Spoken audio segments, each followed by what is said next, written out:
For sure. We're working on that. We're working on that. Okay, I'm going to ask Bob Zales to come up to introduce Senator LeMieux. Thank you, Ray. It's my real honor to do this, and I think we've got quite a few people from Florida. Great, and this is fishermen, this is all fishermen, this is the tackle shops, this is everybody, the communities, and I'm going to tell you, Senator LeMieux has not been here very long, but I can tell you from our perspective, he's been in constant communication with those of us around Panama City, Destin, and the Panhandle. He's really stepped up to the plate to do what we consider to be a top-rate job of trying to help us. And it's my great pleasure to introduce Senator LeMieux today.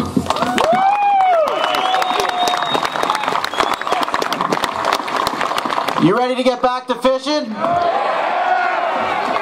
We got to amend this Magnuson-Stevenson Act. It's not fair.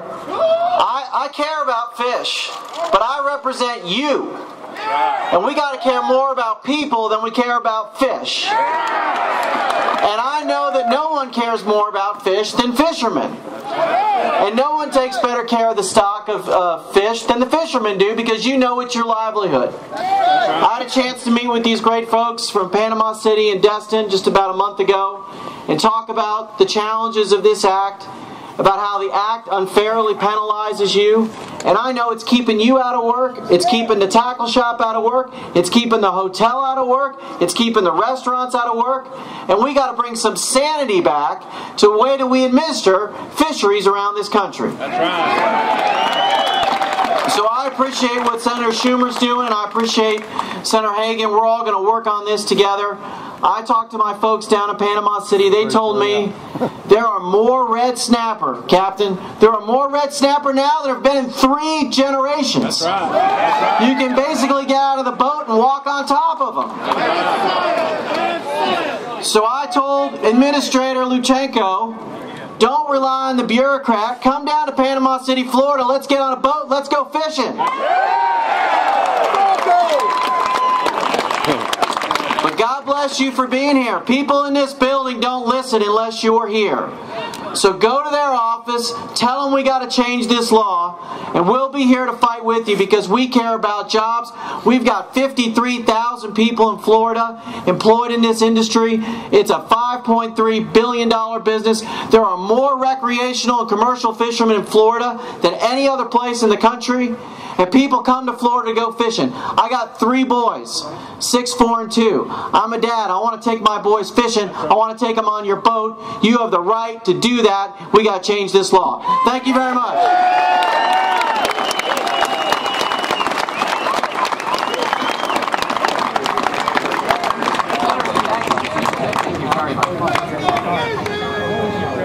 I'm going to ask Bonnie Brady to come up to introduce our next senator. Thank you.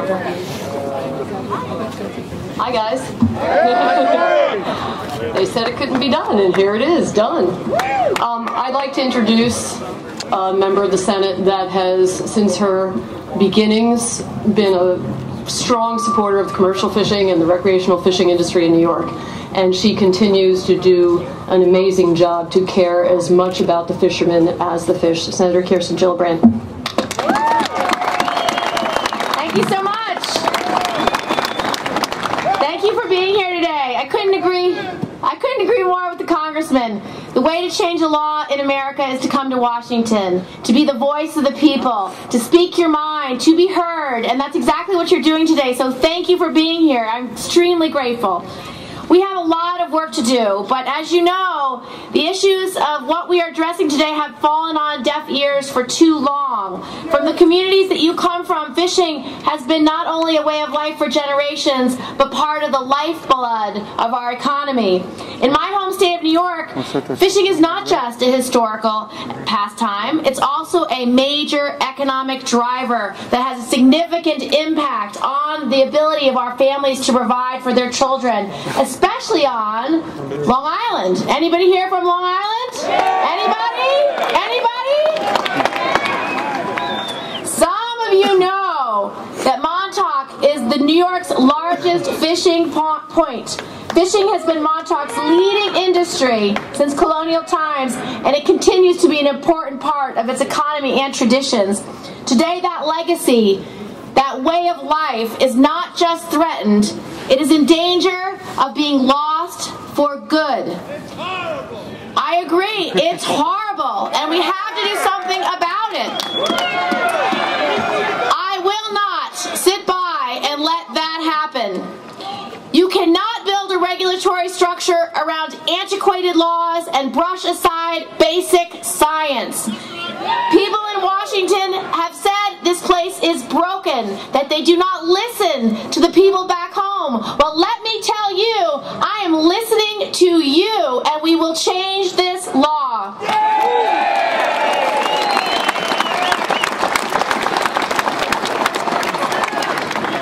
This legislation could not be more important. It's going to add a year or two towards a rebuilding of the deadline. May not seem like a big difference right now to bureaucrats in Washington, but to a fisherman and his or her family, it is the difference between being able to afford a college education, being able to afford health care, being able to afford the basic needs of our families. So it is essential that we attack this legislation now and get it done now.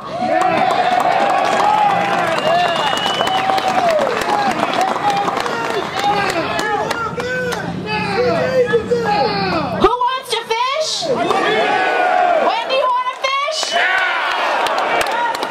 Absolutely right. We cannot build a regulatory structure around these ancient laws, and so what we are going to do is now fight, because we all support efforts to preserve and protect fish stocks. We all want to see our oceans be rich and clean ecosystems where species thrive. And the reason why? It's because it's what our livelihoods are based on. So we together can fix this broken system. We can make sure there are no arbitrary timelines and bureaucrats hundreds of miles away making determinations that are not based on fact, that are not based on the science, and not based on the reality of this industry. So I just want to thank you for all you people here, whether you're commercial fishermen or just weekend anglers. This is something that we can do together, and we will make a difference. We will pass this law, and we will make sure that our industries continue to not only survive, but to thrive. Thank you, and God